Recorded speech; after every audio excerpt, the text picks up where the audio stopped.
Bienvenue sur Global Africa Télé Sud et plus particulièrement dans votre émission Tumulte. Notre série d'émissions sur les calendriers électoraux de nos pays se penche aujourd'hui sur le référendum passé au Gabon. Après la Guinée-Conakry et le Sénégal, et avant de poursuivre sur la Côte d'Ivoire et bien d'autres, et bien entendu des pays qui pensent à peine ou pas du tout aux élections ou à consulter leur peuple. Nous parlerons donc de tous ces pays, des législatives aux présidentielles, en passant par les référendums. Ces consultations sont des temps de promesses électorales. Parce qu'au bout, au bout du compte, les espoirs de ces peuples, des peuples de nos pays, seront-ils comblés? Pour en parler sur Global Africa, Télé Sud, je reçois Cyril Ona, coordinateur général du mouvement Éveil, et Armand Mouedi, il est opposant bien sûr, lui, président du Parti de l'Unité et de la Régénération pure. Vice-président. Vice-président, voilà. Et il précise qu'il est vice-président. Et donc, je vais commencer par Cyril Ona. Il y a eu des référendums qui mettent en place une nouvelle constitution, mais cette constitution donne beaucoup de pouvoir au futur président gabonais. Merci déjà pour l'invitation. C'est un réel plaisir de m'honorer de cette présence et de débattre avec mon compatriote Armand. Votre question est pertinente, mais moi je voudrais déjà, d'entrée de jeu, vous rappeler l'expression populaire qui a encadré ce texte qui a été validé par les Gabonais à 91%, c'est-à-dire le plébiscite qu'a accordé le peuple gabonais à cette nouvelle constitution. Quant à son contenu, ça a été largement débattu. Est-ce qu'aujourd'hui, on peut se dire qu'il y a un modèle figé de constitution dans le monde? Je dis non. Les États-Unis ont leur histoire. Ils ont une constitution qui cadre avec leurs besoins. La France a son histoire. Il y a une constitution, initiée par le général de Gaulle d'ailleurs, qui sortait de guerre et qui cadre aujourd'hui avec les besoins des Français. Les Gabonais, avec ce que nous avons vécu, ont massivement participé à l'élaboration de cette constitution que nous avons adoptée aujourd'hui. Dois-je vous rappeler un peu le parcours de ce texte? Expression populaire, la collecte des contributions de tous les compatriotes, c'est vraiment de la participation. Ensuite, un dialogue national inclusif réunit plus de 1000 Gabonais dans un même endroit pour se pencher sur les résolutions. Ensuite, le texte est passé en Parlement qui était réuni en Congrès, qui faisait donc office de constituante pour sortir un texte qui finalement va être amendé par un comité constitutionnel mis à l'approbation du gouvernement du CTRI réuni également là en Congrès. Et puis finalement soumis à l'approbation des Gabonais. Donc c'est une expression démocratique unique au monde avec de la participation. Moi je pense que ce texte... Unique au monde, je ne sais pas, mais est-ce que vous êtes en train de me dire que les Gabonais qui ont subi 50 ans, sinon plus, d'un même pouvoir, sont en train de se contredire pour dire nous donnons le pouvoir absolu aux successeurs de la famille, de l'ancienne famille régnante? Non mais... Il n'y a pas de Premier ministre déjà. Oui, le Premier ministre, c'est dans le cadre d'un régime semi-présidentiel. Est-ce qu'on en a besoin au Gabon? Je dis non, c'est un modèle français. Les réalités françaises, ce n'est pas les réalités gabonaises. Encore une fois, je suis en train de vous parler de l'expression populaire, de la vie des Gabonais qui ont émis et validé ce texte qui convient à nos conditions. C'est le peuple qui a voulu de ce texte. Mais vous savez, on dit souvent qui est l'émetteur la voix du peuple est la voix de Dieu. Le peuple a été consulté et on a eu prix de 38 Le peuple a été consulté pour accepter ou non le référendum. Mais le référendum, c'est effectivement le oui ou le non. Mais je viens de vous décrire le processus qui nous a menés jusqu'à la proposition et la validation de ce texte de constitution. Mon confrère, vice-président Armand Mouedi, qu'est-ce que vous pensez de ce référendum, de son contenu et de l'acceptation des Gabonais? Pourquoi vous n'êtes pas partie prenante, somme toute, de ce référendum? Je me donne tout d'abord de vous remercier. Vous nous donnez une opportunité de nous exprimer et pour cela, je tiens à vous remercier. Je vais, au courant de cette émission, échanger avec mon frère Cyril. Quand bien même on va s'opposer, parce que dès l'entame de ses propos, j'ai l'impression qu'il me titille un peu. Mais je veux déjà d'entrée de jeu dire à Cyril que c'est mon frère. Et malgré ce qui va se passer, et malgré ce qui va se dire, il reste mon frère. J'ai vu la lecture j'ai écouté la lecture de Cyril sur ce qui s'est passé, le déroulement, notamment les plus de 1000, il a parlé des plus de 1000 participants, parce que ça a été la base, notamment le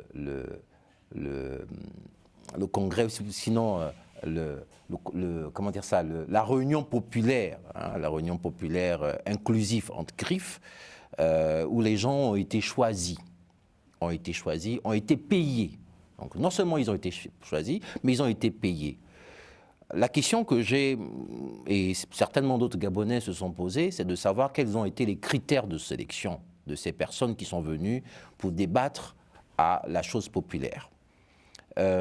Donc, il nous a effectivement expliqué que c'était un processus démocratique qui a commencé et qui a permis au référendum du 16 novembre de présenter à la face du monde qu'il était massivement accepté par la population gabonaise.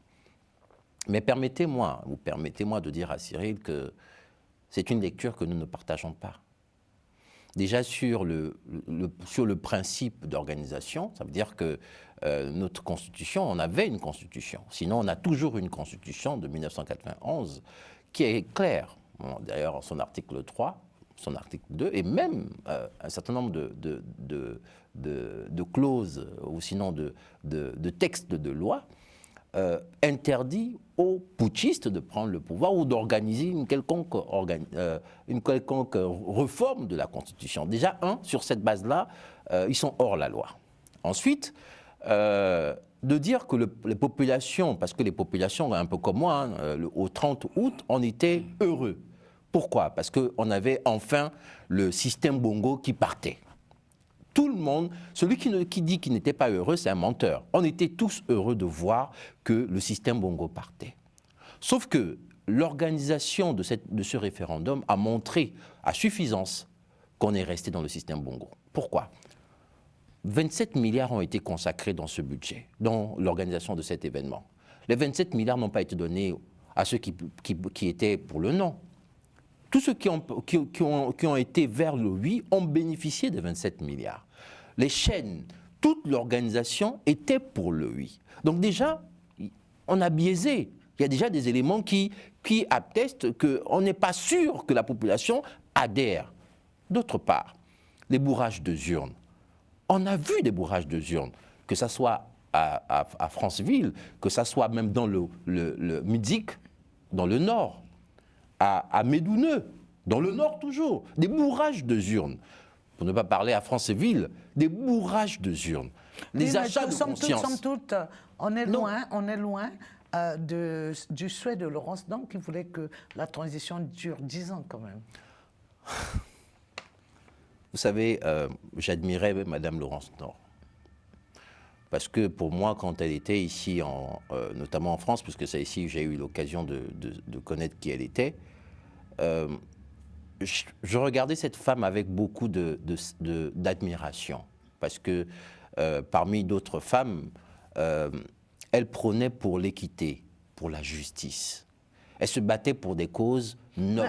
Est-ce que vous comprenez aussi que lorsqu'on sort du traumatisme, entre guillemets, du règne des Bongo depuis plus de 50 ans, que Olingi, qui ne passera pas autant de temps certainement que les Bongo, est une aubaine pour votre pays ou pas? Oui, mais vous savez, pour revenir sur Laurence Dong, parce que c'est important quand même de dire qu'aujourd'hui, les personnes qui prétendent soutenir le système, c'est malheureusement des personnes qui se sont battues pour éviter d'en arriver là. Oui, d'accord. Est-ce que monsieur Cyril Ona, vous comprenez que ce virage-là, c'est-à-dire quitter un régime, le régime Bongo, pour aller dans un régime arrivé par coup d'État, qui n'a donc pas de légalité ni de légitimité à faire un référendum, est-ce que vous comprenez que ça fasse dresser les cheveux à certaines personnes? Je dis non parce que mon frère Armand vient de vous dire que tout le monde était heureux au soir ou au lendemain du 30 août. C'est-à-dire, nous vivions là la libération du Gabon. Donc, et nous avions tous applaudi de nos mains. Oui, mais entre faire la transition et vouloir être président. Encore une fois, le président de la transition n'est pas encore candidat. Nous n'en sommes pas là. Il est important de respecter le processus qui est en cours. Nous avons eu la collecte. Mais rien ne l'empêche dans cette constitution-là. Écoutez, moi, je ne sais pas lire dans une boule de cristal. Oui, mais rien n'empêche en tout cas le président de la transition, c'est-à-dire, oui, c'est un citoyen gabonais. Voilà. On a vu dans le monde, en Afrique, des transitions où les présidents ne se sont pas présentés, du moins pas tout de suite, afin de laisser s'exprimer la démocratie, celle que vous prenez d'ailleurs. Oui, absolument. Mais faire un coup d'État, un crime imprescriptible, et tout de suite venir se présenter aux élections, vous trouvez... Madame, encore une fois, je dis, vous êtes en train de parler de l'avenir, moi je vais bien parler du présent, et aujourd'hui, c'est un chronogramme qui est soumis, si vous me permettez, et que vous ayez une constitution qui consacre ce putschiste président de la République, candidat pour être président de la République, trouvez-vous que... Non mais encore une fois, il est bon d'éclairer les gens, parce qu'aller sur des suppositions, des imaginations, on ne s'en sort pas. Je n'imagine pas qui sera candidat. Non mais c'est un... Non, mais on va laisser, monsieur... Je dis que la Constitution lui permet de l'être. Oui. On va laisser monsieur Cyril nous dire exactement ce qu'il pense par rapport à ça, parce que c'est important. On a déjà eu l'exemple d'Omar Bongo qui, à l'époque, ne voulait pas se présenter, mais voilà, il se présentait toujours. Donc, encore une fois, je dis, recentrons le débat. On est sur la Constitution qui a été validée par le peuple gabonais à plus de 91%. C'est un pays. Ensuite, bon, allez-y, mon frère. Ensuite, nous avons un chronogramme qui est en cours depuis 1 an, qui nous amène à août 2025 pour l'élection présidentielle. Donc, actuellement, la Constitution est validée. Nous allons faire une loi électorale. Nous allons ensuite enrôler les gens pour avoir un fichier électoral digne d'un Gabon de 2025. Donc, voyez-vous, dans tout ce déroulé-là, tout citoyen gabonais qui va remplir les critères qui sont dans la Constitution pour être candidat. Non, mais Cyril, non, je suis tout à fait, je suis d'accord avec le rêve. Hein, mais moi, la réalité est tout autre, dans le sens que le 30 août, c'est le seul jour, j'ai envie de dire, pour les Gabonais, où on a senti la libération. J'ai envie de dire qu'on s'est arrêté au 30 août, parce que la suite, on l'a déjà vue. Pas besoin de lire une boule de cristal, pour savoir que ce qui est en train de se passer est une catastrophe. Monsieur Oligui Nguema, il a prétendu, et d'ailleurs c'était dans leur texte de primaire, qu'il ne devait pas se présenter. Ils l'ont modifié. Mais quand ils le modifient, c'est pour faire quoi? Qu'est-ce qu'ils veulent dire? Parce qu'on n'a pas forcément besoin, effectivement, de lire la boule, mais quand on est passé par plus de 40 ans avec Omar Bongo, on finit par être des experts. Oui. Donc, en quoi est-ce que vous voulez lui retirer ses droits de citoyen de pouvoir se présenter? Mais parce que donc, moi, encore une fois, que putschiste, Armand, oui. En tant que putschiste, il ne peut pas, en aucun cas, montrer comment dire ça, une forme de justice après. C'est lui qui a emmené cette... Bon, lui, disons, lui est certain. Hein, et les militaires, oui. Les militaires et certains, parce qu'on sait qu'ils ne sont pas... Il n'y a pas que les Gabonais, disons ça comme ça entre griffes, il n'y a pas que les Gabonais qui sont à l'origine de ce coup d'État. Il y a d'autres personnes qui sont derrière. Bon, ça, je vous en laisse la responsabilité. Donc, oui, je le dis clairement. Oligui Nguema n'a pas pris le pouvoir seul. Il a pris le pouvoir avec des systèmes qui l'ont accompagné à prendre le pouvoir. On le veut, qu'on dorme, qu'on se réveille, que les cailloux tombent du ciel. La vérité, c'est celle-là. c'est que malheureusement, on est encore revenu dans un système qui ne va pas mener notre pays à un développement ou à si une vous croissance. rejetez le fait qu'un putschiste ne doive pas devenir candidat, on a vu l'exemple de votre voisin tchadien, qui est aujourd'hui pleinement président de la République, après avoir pris pas par les armes, mais succédé. Vous me parliez de Joey Rollins, qui est un modèle. Non, attendez un instant, je vais laisser Armand répondre à cette question. Il y a pourtant votre voisin putschiste aussi, c'est-à-dire putschiste pour avoir succédé de manière illégale à son père, donc le fils d'Émile. Mais est-ce que vous avez vu ce qui s'est passé après? Est-ce que vous avez vu ce qui s'est passé quelques semaines ou quelques jours ou quelques heures après la mort du général Idriss Déby, pour que son fils soit là? Est-ce que vous avez vu ce qui s'est passé? Puisque aujourd'hui, grâce à la télévision ou grâce aux médias, on a la possibilité de voir maintenant des choses qu'on ne voyait pas avant. Mais est-ce que vous n'avez pas vu notre très cher Macron aller installer ce putschiste? Bon. Oui, mais d'accord. Est-ce que vous ne voyez pas que dans le cas du Gabon, ce que je suis en train de dire, malheureusement, on se retrouve avec le même principe. Si Macron a été là-bas, je ne suis pas sûr que c'est Macron qui lui a dit de succéder à son père. Ça, par contre, on ne le saura pas. Dites-moi, pourquoi voulez-vous refuser donc à Oligui ce qui a été accepté par votre voisin au Tchad? Mais parce que ce n'est pas juste. C'est aussi simple que ça, on ne peut pas juger le parti. La preuve, c'est que dans l'organisation de ce référendum, vous avez eu et d'ailleurs, peut-être on en reviendra, l'organisation du référendum s'est faite par qui?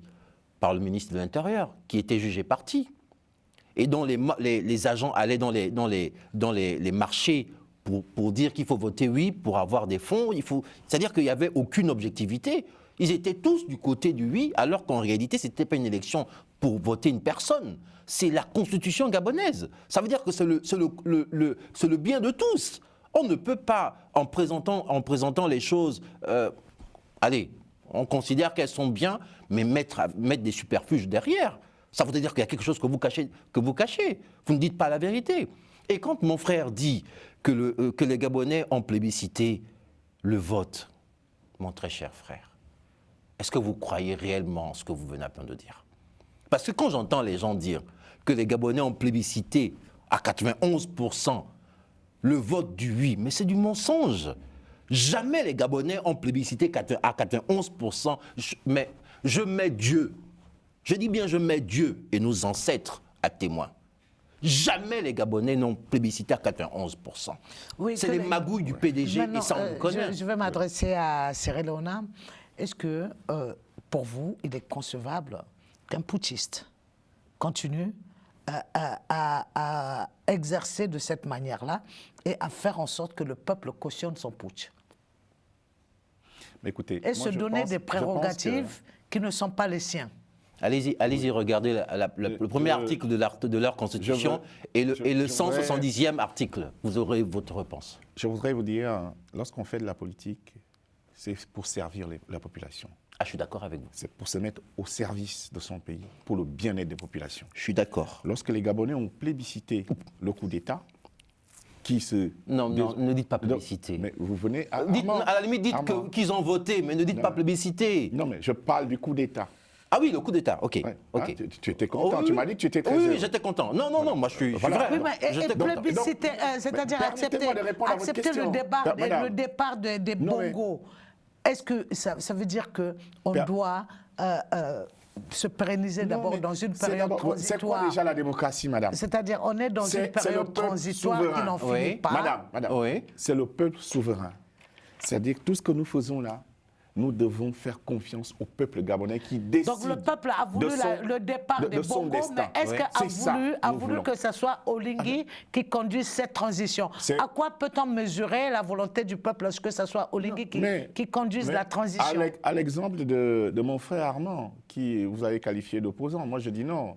Il est frustré, il n'est pas content du déroulé ou de la façon on arrive à l'opposition par beaucoup de chemins. Oui. Je veux que vous répondiez à ma question.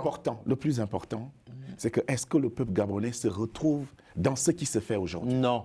Moi, je dis, Armand, Armand, au bord de Seine, il se permet de juger ce qui se passe sur place, mais je dis, vous aussi, vous êtes au bord de la je suis régulièrement. Je vis quasiment là-bas. Je suis régulièrement Moi, au Gabon. je vous prends un exemple. Je dis ceci, il est important d'écouter ce que les Gabonais veulent. Moi, je vous prends un exemple. Savez, Je vous prends un si tu me exemple. permets Oui, une minute. vas-y, Cyril. Vous avez- Un instant, on va pour le moment nous arrêter là pour cette première partie de notre émission. Nous nous retrouverons dans quelques moments pour la deuxième partie avec les mêmes invités, donc Cyril Ona, coordinateur général du mouvement Éveil, et Armand Mouedi, président du Parti de l'Unité et de la Régénération pure. Il est lui de l'opposition. On va se retrouver. Avant cela, je demande à nos abonnés de continuer à s'abonner, aux téléspectateurs de continuer à s'abonner sur notre chaîne YouTube qui a dépassé, tenez-vous bien, les 40 000 vues. On est au-delà des 50 000 vues. Il nous faut 1 million d'abonnés et puis tout de suite après 10 millions. Merci à tout de suite.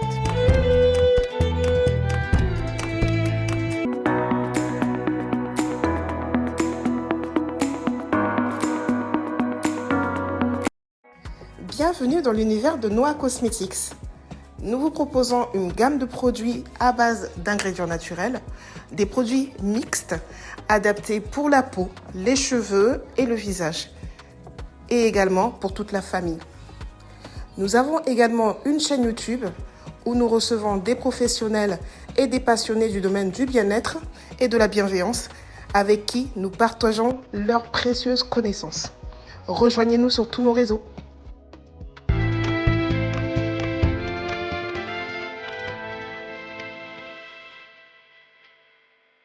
Chers téléspectateurs de Global Africa Télé Sud, nous revoici avec nos invités Cyril Ona et Armand Mouedi pour parler du référendum passé au Gabon et des futures élections, bien sûr. Vous aviez la parole, finissez vos propos. Alors, je disais, si vous me permettez, Armand, j'ai une bonne nouvelle pour toi. Vas-y, je Gabon tout de suite. is back. Le Gabon est de retour, aussi bien sur la scène internationale que sur le plan national. Vous savez, Armand n'a jamais vécu un référendum depuis qu'il est né. C'est la première fois qu'on sollicite des Gabonais pour décider de leur destin. Armand, il faut s'en féliciter. Et cela s'est très bien passé avec un texte qui a été validé à plus de 91%.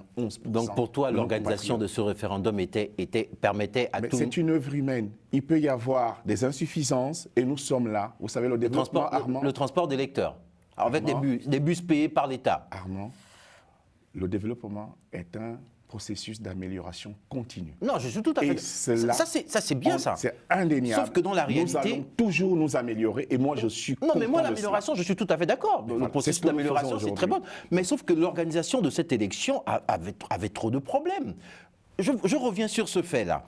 Comment ça se fait-il que les partisans du non étaient les pauvres de l'organisation et les autres avaient 27 milliards, plus de 27 milliards dans un pays où les écoles sont catastrophiques, les hôpitaux, les femmes accouchent à terre. Non, il faut se dire la vérité. Oui. On dépense de l'argent. Si tu me permets, Armand, vas-y. Si tu me permets, il faut jamais oublier d'où on vient, Armand. Le système que tu combats depuis des années, oui. On a mis un terme à cela au 30 août et tu étais content. Parce que les femmes accouchaient toujours par terre, nous sommes d'accord. Oui.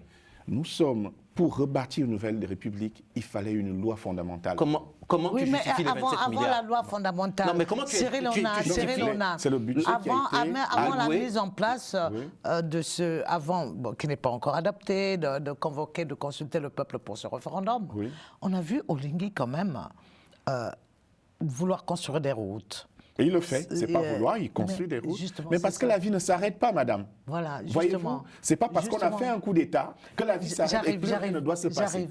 Il faut construire les routes, il faut donner de l'électricité, il faut donner l'énergie aux gens, il faut donner de l'eau aux gens. La vie continue, bien sûr. Voilà, est-ce que c'est justement pas ça qui permet aux putschistes de rester au pouvoir parce qu'ils vont au-delà quand même de leurs prérogatives. Non, mais la prérogative, c'est quoi, qui est censée être... Non, je vous explique. C'était les institutions. C'était remettre en place les institutions. Si je comprends mon frère Armand, une fois que les putschistes ont fait le coup d'État, on s'assoit, on se regarde, on défile le chronogramme politique. Un vrai démocrate devait faire quoi?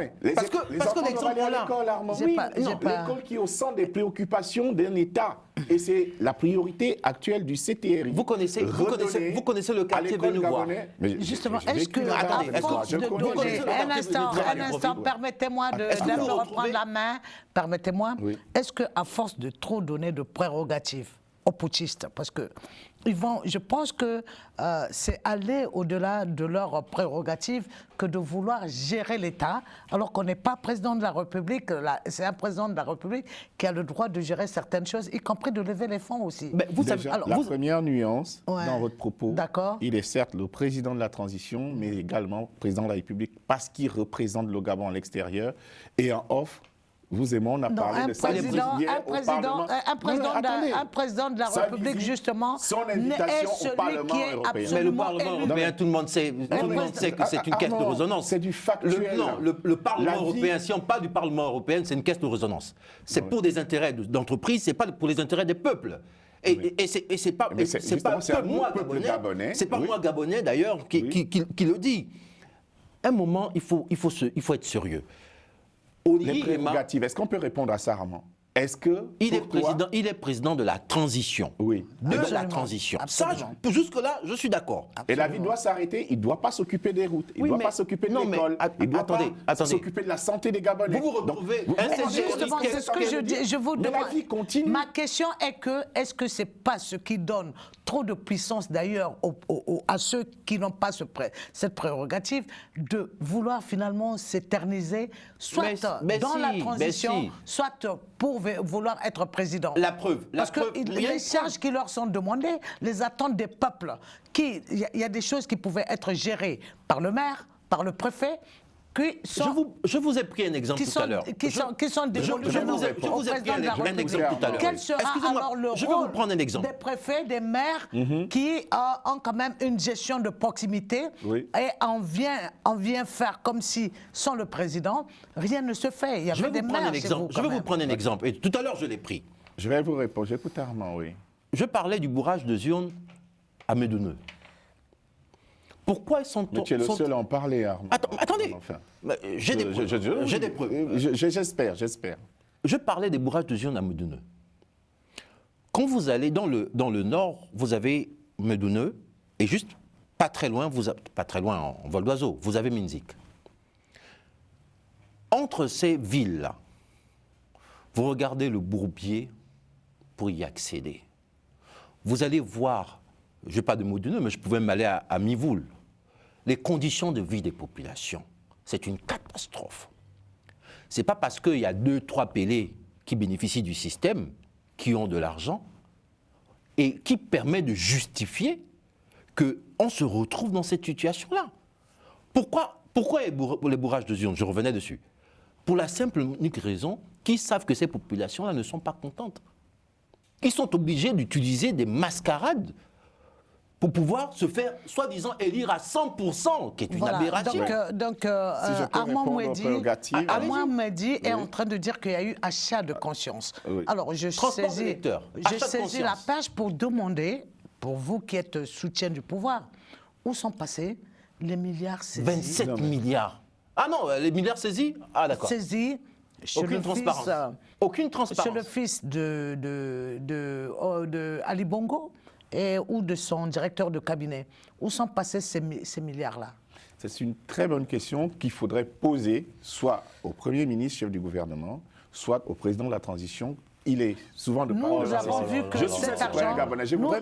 vu que cet argent a été remis à une banque. Permettez-moi de répondre. Oui, mais parce que vous me dites de poser la question. Il est important de recadrer les rôles de chacun de nous. Je ne suis pas encore en charge de quelque responsabilité que ce soit au sein du gouvernement gabonais. C'est ce qui me permet de vous reposer une autre question, s'il vous plaît. S'il vous plaît. Non. Le jour où je serai en charge d'une quelconque responsabilité, moi, ce que je fais valoir, c'est l'éthique. Et là, en l'occurrence... Oui, mais parce que justement... C'est important. Non, ça c'est très bien. On a saisi de l'argent. Non, mais ça c'est bien. Madame, on a saisi de l'argent. Il est important que le citoyen gabonais sache ce qu'on en a fait. Et là, exactement. Et là, je suis tout à fait d'accord avec vous. Voilà, parce que ce que nous avons vu, c'est que Olingi nous a montré un chèque 7 milliards, de 7 cet milliards, argent, oui. c'est Mis à mis, disposition mais au lieu de la d'être banque injecté au Trésor. dans une banque, Non, ça dans part au une banque Trésor. publique Non, non, non, ou au ça doit Trésor, aller au Trésor. on l'a vu que ça a été dévolu à une banque. À une banque privée. commerciale. Là-dessus, je peux vous répondre très factuellement. Allez-y. La saisie de l'argent par les militaires... C'est pas parti au Trésor, hein, pourquoi? Attendez, le patron de l'administration dans un pays, c'est qui? C'est le Premier ministre. Cet argent a été remis officiellement, avec la photo que vous avez vue, au Premier ministre, D'accord. chef du gouvernement. Et là, je peux vous rejoindre pour vous demander les comptes au Premier ministre, qu'est devenu les fameux 7 milliards.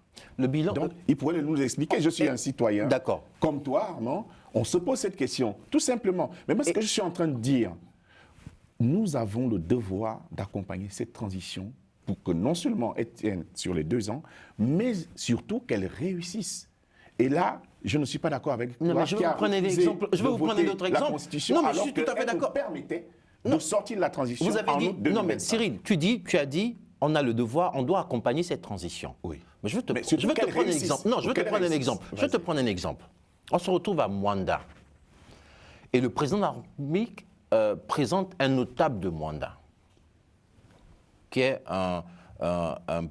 les patrons de Comilog.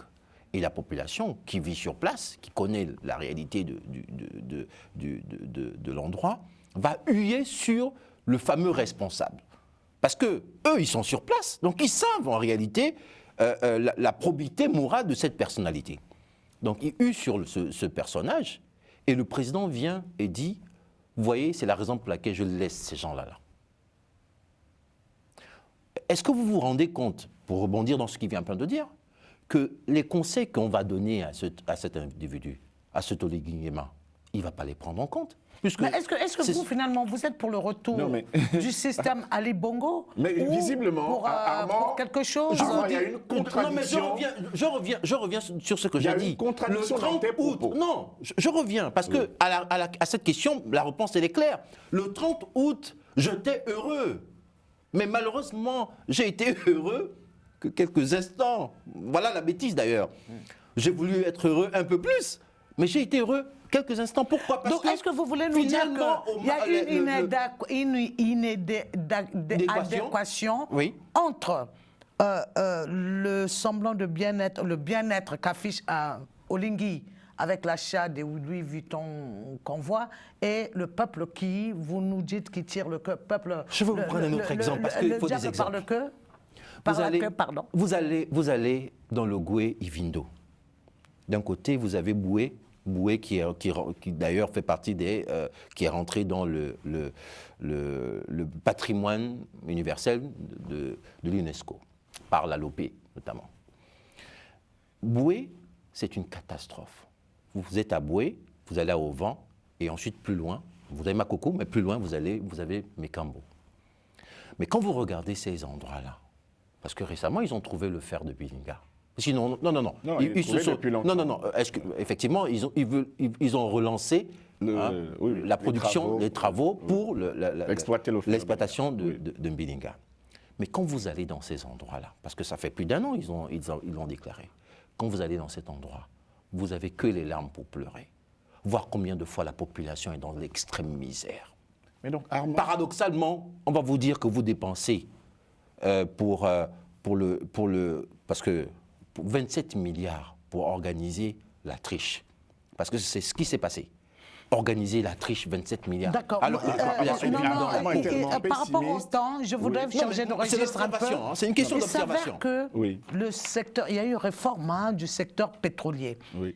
Qu'est-ce que cette réforme change du fonctionnement du temps de Ali Bongo? La première chose, c'est que le Gabon retrouve sa souveraineté dans la gestion de son pétrole. Aujourd'hui, nous disposons d'une compagnie à Salah, comme toi-même tu l'as vu. Aujourd'hui, nous sommes souverains dans la gestion de notre pétrole et même de l'exploitation jusqu'à la vente. C'est la première chose qui change. Et donc, lorsque vous regardez le budget de l'État gabonais, il est en constante augmentation. Parce qu'il fallait reprendre la souveraineté dans ce qui est réellement la première richesse de notre pays. Si, je voulais rebondir rapidement sur ce que Armand, parce que là, il me donne même des cheveux blancs. Non, mais ça Parce que reprend je le trouble. Ah, vous n'avez pas de cheveux sur la tête. Je ne vois pas de cheveux sur votre tête. Aucun de vous n'a des cheveux. Tu n'arrêtes pas de dénoncer la misère, les manquements qu'il y a eu, mais c'est l'ancien système, Armand. Ah bon? Donc, visiblement, tu veux que nous restions dans cela. Mais non! Alors que ce qui est proposé aujourd'hui, c'est une rupture avec l'ancienne gouvernance. Non, mais Cyril, tu es bien d'accord avec moi? Tu es bien d'accord avec moi? Vous me noyez très bien, mais restons dans la question que je vous ai posée. Excusez-moi. Répondez à la question de la gestion du pétrole aujourd'hui. Les priorités. Du secteur pétrolier. Mais je vous ai parlé de la souveraineté, la prise en compte de la souveraineté. En tant que responsable, prenons le cas d'un ménage. En tant que responsable, tu es père de famille, tu assumes un budget. Tu ne vas pas me dire que alors que tes enfants n'ont pas mangé, tu vas aller t'acheter une voiture. Oui, vas-y, continue, Armand. Mon problème, et j'en reviens toujours, parce que tu l'as dit, la souffrance des Gabonais est telle que quand Oligui Nguema allait contracter ses dettes, parce qu'il a contracté une dette, la priorité des priorités, c'est de mettre à la disposition de ces personnes qui souffrent. Mettre 27 milliards dans une élection comme celle-là, oui, mais ça ne répond pas à la question de la gestion du pétrole. Parce que Oligui, en faisant sa réforme sur le pétrole, est-ce qu'il a inquiété les investisseurs ou est-ce que ce sont les mêmes investisseurs? Parce qu'il nous revient... Il n'a inquiété personne. Excusez-moi de pouvoir en placer. Je sais que vous avez dominé ce débat. En 2025, je vais répondre à ce qu'il vient de dire. En 2025, le pétrole... Tu ne laisses pas... Mais non, mais Cyril, il faut expliquer aux Gabonais que ce qu'on a aujourd'hui, c'est pas un rêve. Tu es en train de dire aux Gabonais, on est dans l'utopie complètement, en fait. Tu es en train de dire aux Gabonais, contractons les dettes pour nourrir les gens. C'est ce que tu es en train de dire aux Gabonais. Tu sais, moi je considère... Non, je dis il y a la bonne et la mauvaise dette. Non, il y a la bonne et la mauvaise dette. Voilà. C'est ce que je suis en train de dire. La bonne et la mauvaise dette. On ne peut pas prendre. On a organisé d'ailleurs plus de 6 milliards de francs CFA pour faire venir 6 PD 3 tendus pour se mettre assis et nous pondre ce qu'ils nous ont donné. Donne-moi une minute, Armand, parce que depuis là, tu me donnes pas on n'a plus que quelques secondes pour finir cette deuxième tranche d'émission. Je vais souffrir de l'entendre. Je vais souffrir. Allez-y. Armand. 10 secondes. C'est très important pour un pays d'avoir une constitution. Mais ce que tu as... c'est pas ça la priorité. Vous évitez la question. S'il vous plaît. Vous avez tous les deux évité. J'ai écouté. Excusez-moi, c'est la fin. C'est la reconstruction du nouveau Gabon. C'est la fin de cette première partie. Qui cadre avec les aspirations. Et vous pensez que ça, c'est le nouveau Gabon? On est dans le nouveau Gabon. Oui, s'il vous plaît, sérieusement, s'il vous plaît. C'est la fin de cette première partie, mais vous avez tous évité de répondre à la question sur la réforme du secteur pétrolier. Mais je vous l'ai dit, madame. Il n'y a aucune réforme. On se retrouve dans quelques instants. Le Gabon on va se retrouver. La souveraineté de la gestion de son pétrole. Merci beaucoup. Il a re-signé les contrats avec Total. Il a signé. C'est-à-dire que quand il est venu, il a signé les contrats en l'état. Les anciens... Excusez-moi. Mais non. Les anciens investisseurs ne sont pas partis, personne n'a bougé. C'est tout. On nous parle d'un système où il y a eu plutôt un transfert de système Bongo au système Oligui. C'est tout. Ce à quoi vous répondrez à la reprise. Plus de 2/3 de la population qui est dans une précarité extrême. Vous n'intervenez plus. Arrêtez. Non, il n'y a pas de souci, je souffre. On a un temps pour faire une émission. Vous n'intervenez plus. Vous me laissez clore cette partie de l'émission. On revient dans quelques secondes. Merci.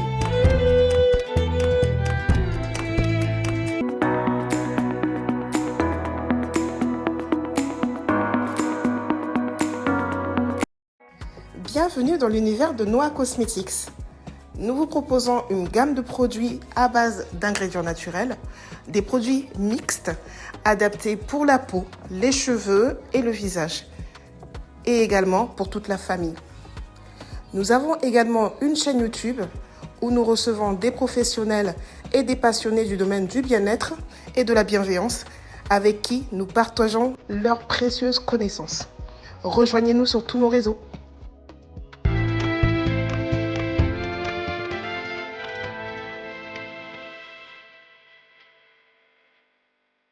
Bienvenue, on vous attend toujours pour cliquer sur le lien YouTube de Global Africa Télé Sud pour nous faire parvenir vos abonnements. Nous attendons 1 million, voire 10 millions d'abonnés en peu de temps. Merci beaucoup à vous d'être restés fidèles. Nous sommes sur le même plateau avec Cyril Ona, coordinateur général du mouvement Éveil, et Armand Mouedi, opposant, bien sûr, vice-président du Parti de l'Unité et de la Régénération Pure. Alors, c'est vous qui avez la parole. Oui, j'avais la parole. Armand, si tu peux me répondre, il peut me répondre en 30 secondes. Oui, mais pourquoi il se dit opposant?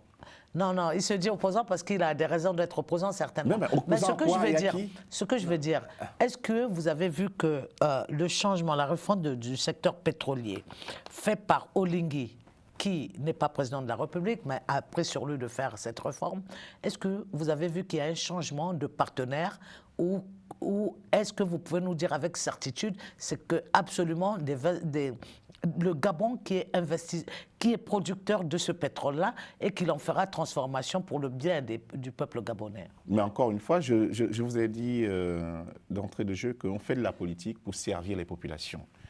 Et lorsqu'on touche au secteur pétrolier qui est normalement notre plus grand pourvoyeur du budget de l'État, c'est là où on trouve la plus grande contribution, c'est la vente du pétrole. Et donc il était important et nécessaire de reprendre la main et d'avoir une souveraineté sur la gestion de notre pétrole. C'est la première chose. Mais non, la redistribution jusqu'à l'assiette de la ménage, c'est une autre chose, c'est un problème de gouvernance tout simplement. Et là, on parlait tout à l'heure avec Armand de l'éthique qu'il faut avoir lorsqu'on choisit des hommes d'État, c'est-à-dire ceux qui vont avoir en charge la gestion de la chose publique. Vous n'avez pas l'impression qu'il y a la reproduction non, j'ai pas cette impression, madame, parce que des systèmes Bongo avec la gestion de ce pétrole-là, qui, somme toute, se retrouvent concentrés par des personnalités venues de chez Oligui, aux différents postes, aux différents secteurs et aux différents ministères, non? Non, moi, je n'ai pas ce sentiment. Parce qu'aujourd'hui, hier, j'ai eu la chance d'assister à la conférence du président de la République, le président de la transition à Bruxelles. Vous savez, il y a 30% des nominations faites par Oligui qui sont issues de la diaspora. C'est-à-dire des gens comme Armand et moi qui contestaient hier, et il a des amis aujourd'hui, et je suis d'ailleurs assez surpris qu'il commence à les critiquer. Bon, ça n'engage que vous. Mais tous ceux qui étaient là hier avec Armand, qui critiquaient le système, sont aujourd'hui à la gestion de l'État. Votre question à Armand, alors. Et ce n'est pas des proches à Oligui. C'est des proches je vais répondre. Avec qui il a travaillé ici. Et aujourd'hui, ces Gabonais sont à la gestion de la chose publique. Je vais répondre. Oui, vas-y, Armand. Vous avez parlé du pétrole. Les partenaires d'avant, c'est les partenaires d'aujourd'hui. Il n'y a rien qui a changé. Le pétrole, d'ailleurs, en 2025, certains de ces puits vont être épuisés. Ça veut dire que dans la projection du gouvernement, qui a d'ailleurs une incidence sur le budget, sur le taux de croissance qui va passer de 3 à 2, parce que simplement, ce pétrole-là va diminuer. Notre production pétrolière va diminuer. Mais je vais répondre aussi à mon frère.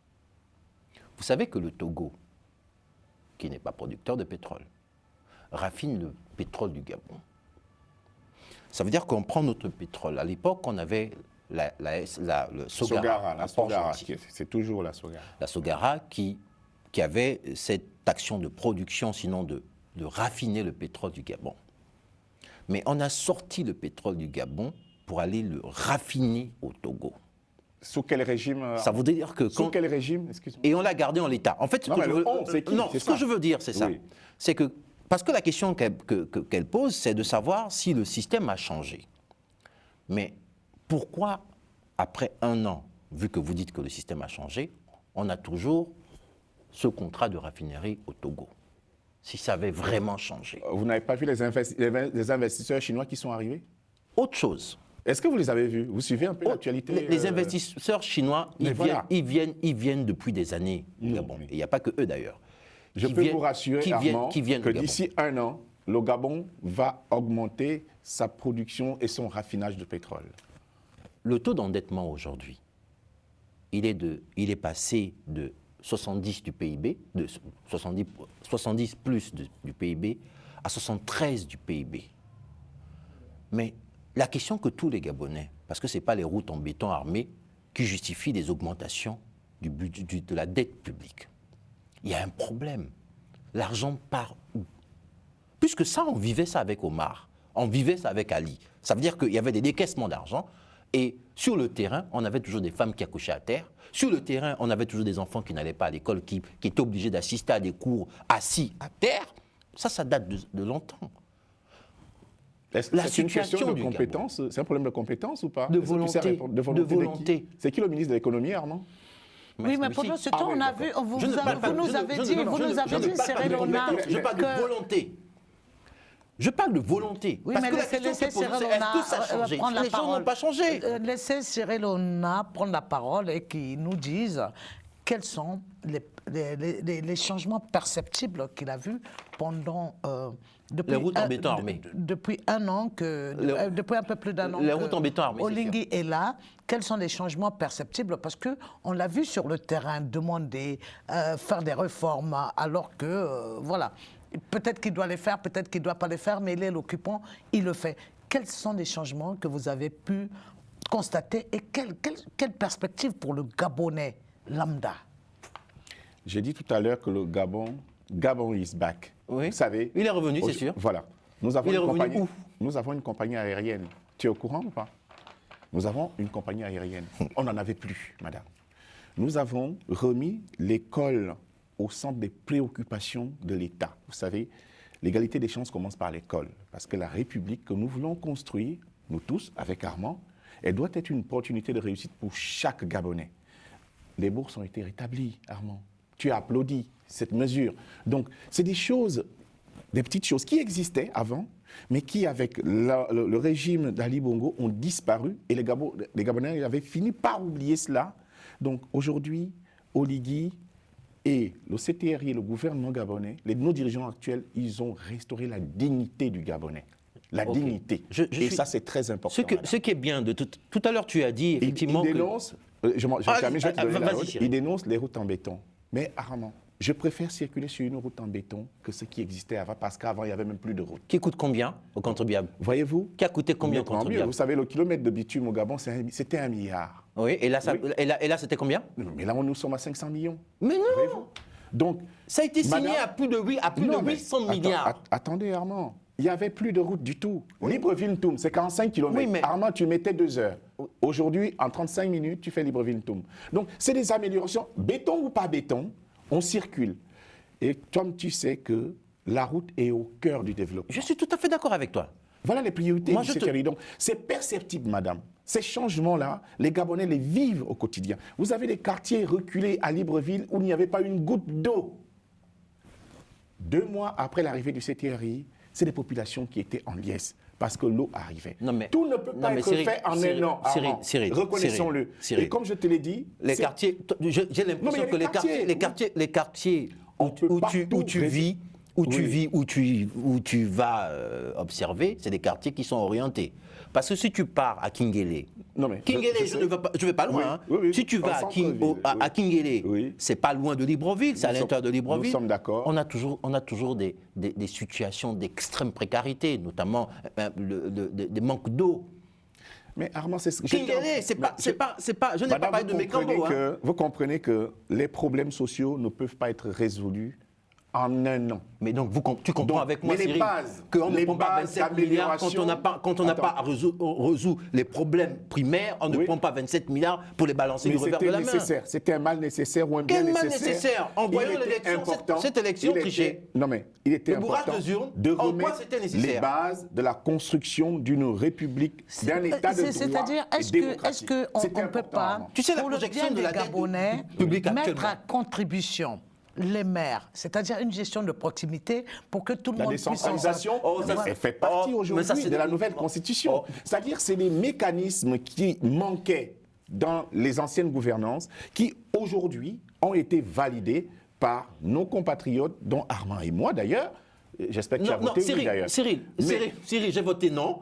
Mais quand moi Mais j'ai il donné était ma important contribution, d'avoir cette ma constitution. contribution portait sur C'était la garantie de salaire, parce que un SMIC à 150 000 euros, à 150 000 francs CFA, quand la situation de vie ne permet pas au SMICard de vivre, moi ma proposition était sur le SMIC. Oui. Ma proposition était sur la garantie d'emploi. Voilà les propositions que moi On j'ai eu peut à rester sur faire. cet exemple. Par contre, j'ai pas vu ça dans le. Pourtant, ça touche le commun des Gabonais. Est-ce qu'on peut ça rester touche un instant au sur- panier de la ménagère. on peut Mais ça, on n'a pas vu. On a vu des trucs, allez-y administrer des sorciers, des Madame, assassins. on peut rester un peu sur sa proposition du SMIC à 150 000 francs CFA. Vas-y. Est-ce que vous êtes au courant qu'aujourd'hui, ce qui fait décoller un pays, c'est le secteur privé, c'est l'entrepreneuriat? Oh, je suis tout à fait d'accord. Alors, Armand, vous avez créé des entreprises au Gabon Oui. et vous pouvez mettre en place un SMIC à 150 000 francs? Ok, j'en viens. Oui, Parce mais, que là, j'en viens. Non, mais là, Armand est au pouvoir. Ou Non, bien non, mais il est entrepreneur. il est entrepreneur. Attendez. Oui, oui, il est entrepreneur. D'accord. Je ne parle pas du pouvoir. Le pouvoir peut décréter une loi. Pourquoi pas un SMIC à 1 million? Mais moi, en tant qu'entrepreneur, Oui, mais en tant je ne suis pas en qu'entrepreneur. capacité de donner ce montant à mes salariés. Il y a une réalité économique qui est là. Et la mesure qui a été prise par les pouvoirs en place, elle est forte. Vous savez, les marchés publics, on n'y avait pas accès, Armand. C'était difficile. Tout marché public, Non, mais entre 0 et 150 millions, Cyril, je suis sûr C'est- et certain que tu dois passer C'est un la mois au priori- Gabon, tu ne dois pas passer toute l'année. En fait. la Tu passes priorité un est donnée mois, tu aux passes- entrepreneurs gabonais. J'ai l'impression que tu Donc, passes je un mois pense au qu'il Gabon faut et aller à petit Kanda. à petit. Tu passes pas ailleurs, tu es à Kanda. Quand tu arrives à Libreville, tu vas directement à Kanda. Armand, Pas dans expliquons à nos compatriotes qu'aujourd'hui, ce qui est mis en place, c'est améliorer leur quotidien. Oui, mais améliorer C'est leurs ça. conditions, leur quotidien est simple. Est simple pourquoi? Parce que le Gabon, comme avait à l'époque chanté Mba Bessol, on pouvait faire école cadeau, hôpital cadeau, on a la possibilité. Le problème chez nous, c'est que vous voyez avez la 20%, gratuité des vous avez la soins règle de et 20-80 des- au Gabon. et Vous avez la règle de l'éducation. 20-80 au Gabon. Vous avez un seul pays au monde où vous avez l'école cadeau et attendez, l'hôpital cadeau, avec les réalités de 2024. Vous avez vu Madame, vu vous en connaissez? Vous avez vu le pays. Non, mais quand on parle. Attendez. C'est-à-dire, Non, mais il pose une est-ce question. qu'aujourd'hui, au On Gabon, va répondre. les structures nécessaires, l'infrastructure nécessaire, un plateau technique adéquat est mis à la disposition des Non, patients la réponse, elle est gabonais claire. quand Non. ils sont malades. On parle de... Non, Il y a, non. il y a les Non. murs Par contre, existent, on va le vous prendre sait. des voitures de Mais 150 est-ce que- millions, de où 150 en millions est-on qu'on va donner à des Et individus. qu'est-ce qu'il faut faire C'est tout. aujourd'hui Les pour priorités, améliorer? c'est une question de Est-ce priorité. que vous ne vivez toujours pas encore cette même mise On va pas- des autorités, un instant, cette même mise des autorités sur le budget gabonais comme dans l'ancien régime? C'est ce que nous voulons savoir pour savoir si... Au mois de mai, il y a eu un rapport de la banque de la Non, banque non, je voudrais mondiale. laisser Le Cyril, FMI, le je FMI, voudrais le mois de laisser mai. Cyril parler, s'il vous plaît. Allez-y. Ah, Cyril. Le Gabon qui doit se construire, et là, c'est vraiment au risque de me répéter, il faut des règles pour fixer le vivre ensemble. C'est très important.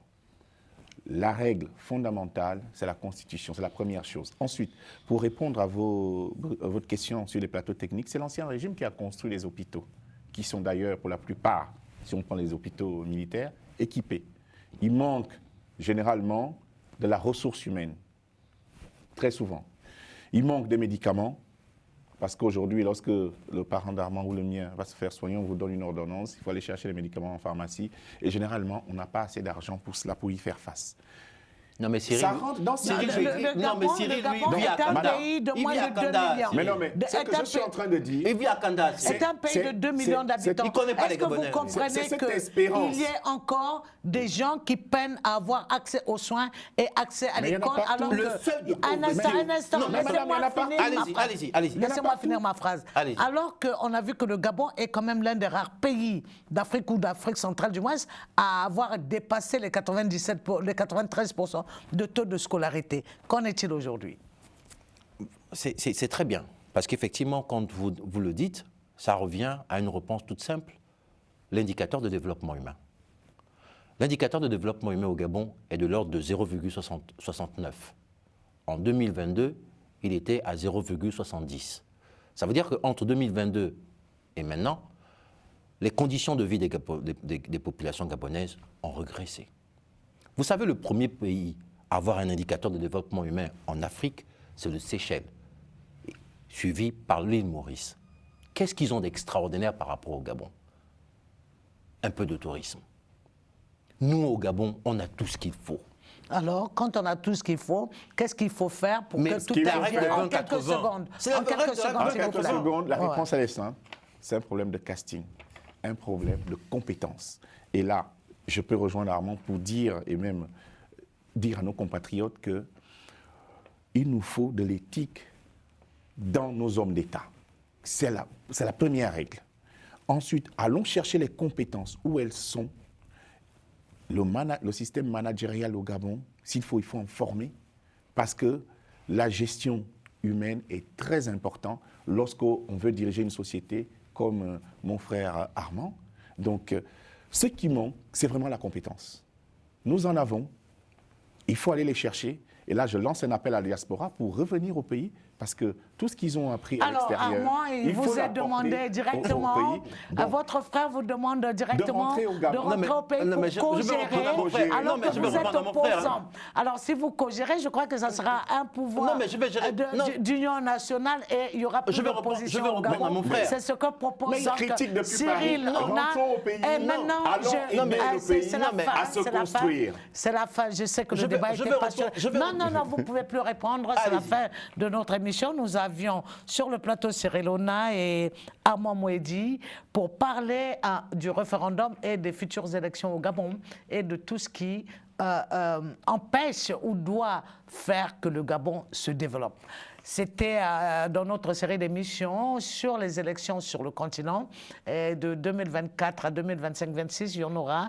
On aura aussi des présidentielles, des législatives et des référendums qui vont émailler cette période pour voir si le peuple sera dans l'espoir ou continuera à vivre le désespoir. Nous préférons que le peuple continue à rêver pour un monde meilleur, pour un meilleur continent. Merci à vous. N'oubliez pas de cliquer.